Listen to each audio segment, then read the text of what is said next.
Okay, so this is going to be run as like a heart team discussion. This is going to be all tricuspid cases. We know that tricuspid is a more complex case, and patients are good until they're not good, and there is a point of no return. So this is where you have to catch the patient before they become in the point of no return. And I will start up with almost an 80-years-old lady who is having multiple comorbids, coronary kidney function dysfunction, 3 redos, ready mechanical valve, AF and warfarin, and presenting with class 3 symptoms. Her weight is like 45 kg, ejection fraction reasonable, but this is her tricuspid. As you can see, it's a severe tricuspid. And I would like to hear from the imagers if they have any comment on this tricuspid. You can see a huge atrium, and this is your TEE.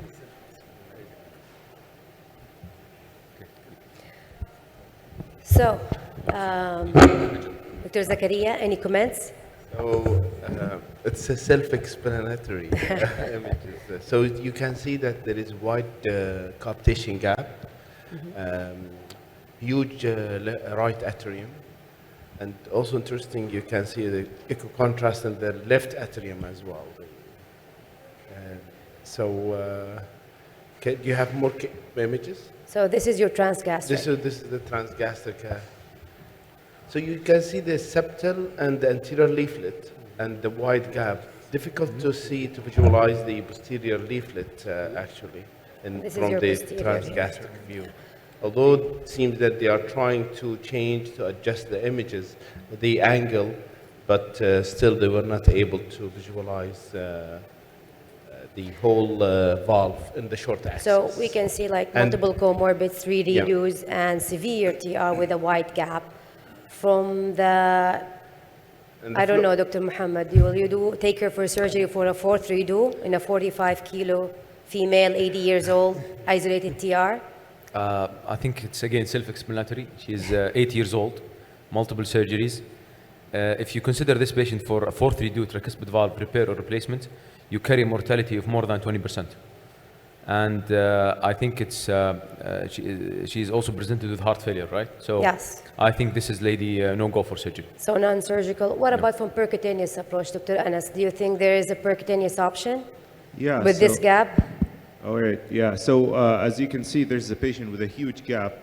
Edge-to-edge repair, even if I'm looking at the target, which I would imagine we would start with the anteroseptal commissure, the target is huge. And I'm assuming there's no other way to optimize this patient medically in terms of diuresis and whatnot.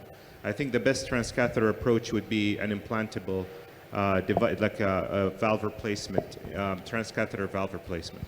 So transcatheter, unfortunately, we have just now, I see marked the evoke valve. What was the gap on the assessment? Around 8 millimeters. So 8 millimeters. This is after diuresing her for a full week. Of the landing where we want to do the... Because you can see here from the transgastric is like about 8 here. So the problem sometimes with 2D gap assessment is what do you actually want to put the clip. So this is your plan to put between anterior and septal, you know your gap exactly in some views. But it's very important to know the gap at the landing zone where you want to put your clip. So to wrap it up in this patient, non-surgical, we push her even for a possible trick valve, but even she's out of range in the trick valve, and Evoke is not available yet commercially. So she's in medical therapy, unfortunately. So we'll go to the next patient. This is a different lady, 58, female, again, renal impairment. So one Dr. Sondos, so she's still on medical treatment? I'm just seeing her every 6 months. Waiting for Evoke, to be honest with you. Okay. Thank you. So, but maybe I'm going to bring her to you after 2 months, who knows. So, we were so excited to hear what did you do. So for the time being, she's for medical. Now, this lady, younger age, 1 redo only, mechanical valve, right-sided failure, good ejection fraction, normal coronary, your PA pressure is okay, but this is her tricuspid. Actually, there is no tricuspid here. You can see huge right atrium, like almost 1 chamber, the RA and the RV. And this is her IVC, it's like 50 millimeter. So I didn't even send her to TEE because there's no point of sending her into TEE. What do you think, Dr. Rashidan? Will you accept this lady for surgery? Can you go back to her history? Just want to see the slide.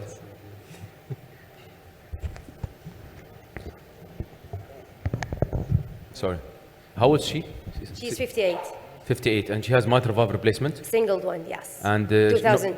no comorbidity No, except for except CKD 120 kidney, okay. 110. I face a lot of these cases, and I do for them a minimally invasive beating heart tricuspid valve replacement, because I don't think you can do anything transcutaneously in this lady unless if you have a transcatheter tricuspid valve, which is not available. I have done multiple cases like this. You go on bump, you open the right atrium, and you just replace tricuspid valve.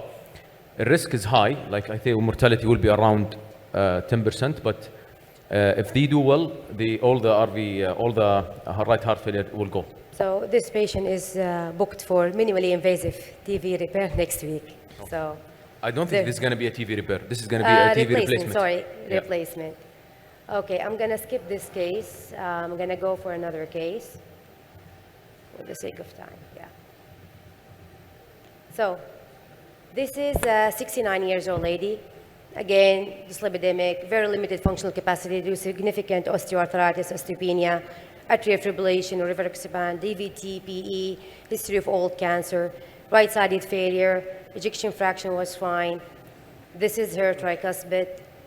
Dr. Anas, if you have any comment. Sure. We can see that the right atrium is huge, and you can see that the leaflets are barely touching. So there's a significant loss of coaptation length, and they're really coapting at the annular plane. And yeah, here you can see on the inflow-outflow view that there's a significant, what looks like central tricuspid regurgitation that has a kind of a large coaptation line there.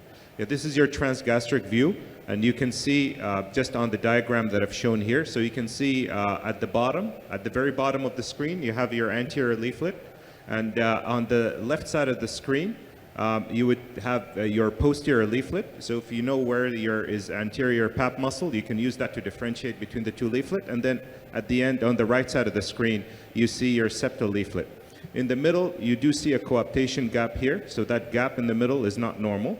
But this is not where you would implant your device. So we often initially assess the gap at the site of where we would implant the device, typically at the anterior septal commissure, right where the screen is pointing.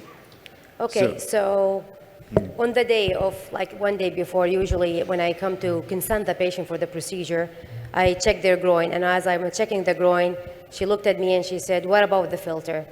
So I said, "What filter you're talking about?" Exactly, that was the discussion, and I covered her up. Let's talk about the filter.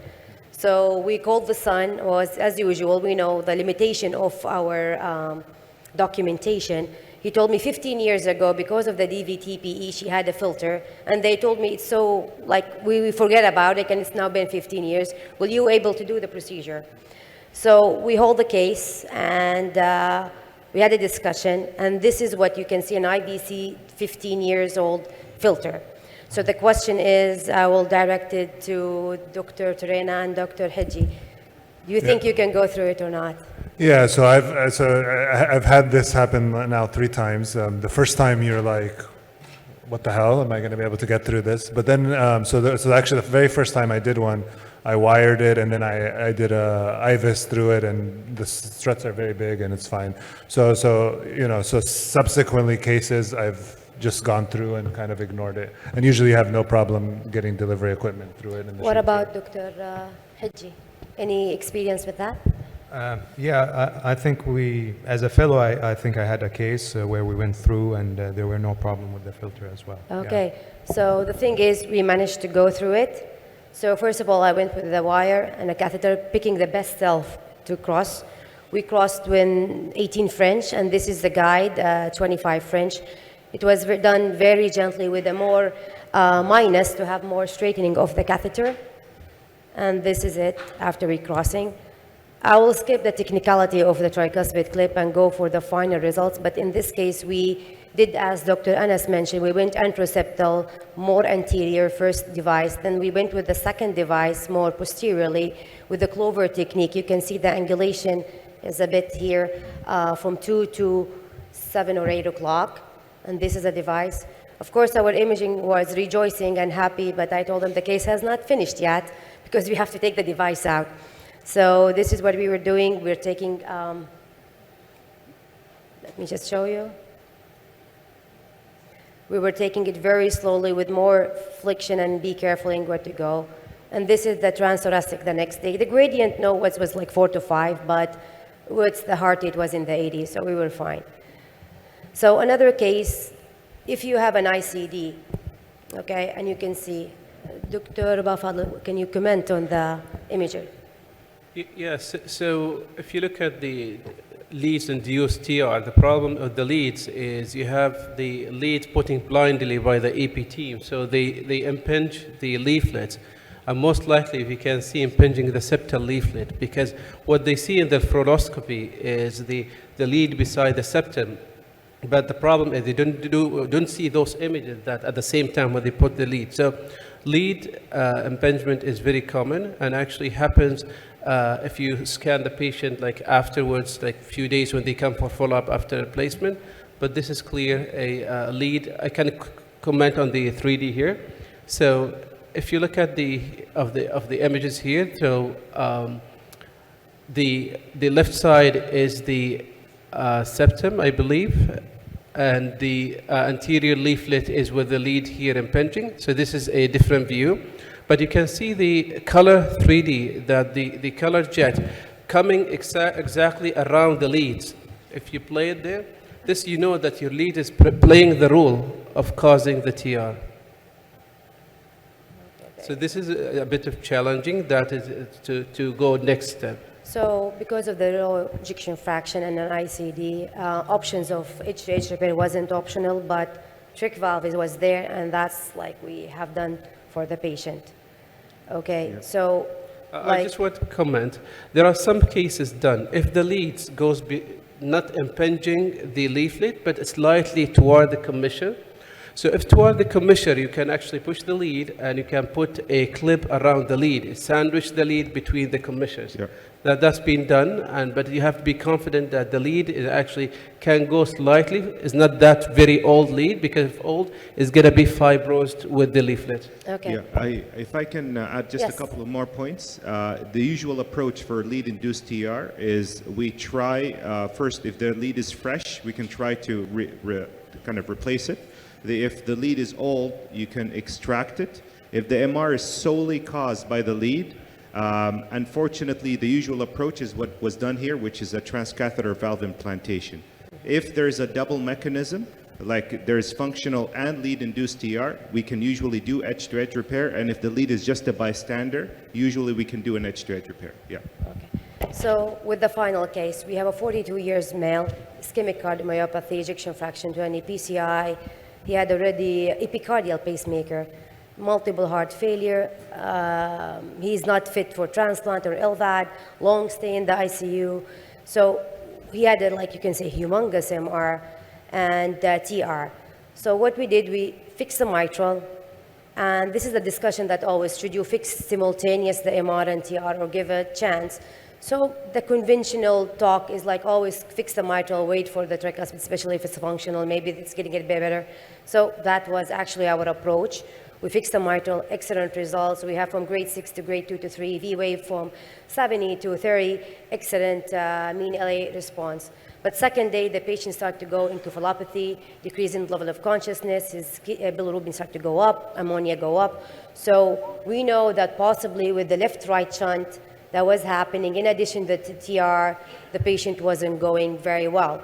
And we have elected, you can see the shunt here, in addition to the TR, we increase the RA pressure, and therefore the more regressional volume to the hepatic system, and that's why the ammonia went up. Our MR wasn't that horrible, but we decided to go for a tricuspid. Though the TR isn't that much, we went with the Pascal position in that area exactly central. And we had a very decent TR reduction, but look at exactly what happened afterward. We have a significant increase in the shunt from left to right because of the decrease in the RA pressure, and we should learn from ourselves, so that's why we closed it intraoperatively. And you can see how beautiful images we had, and the patient was discharged like 5 days after this TEER. So I think by that I finished my talk, like I gave you as various cases. We have like 1 minute before we go to the live case. So I would like to thank all the panelists, and I would like for the closing remark, Dr. Anas.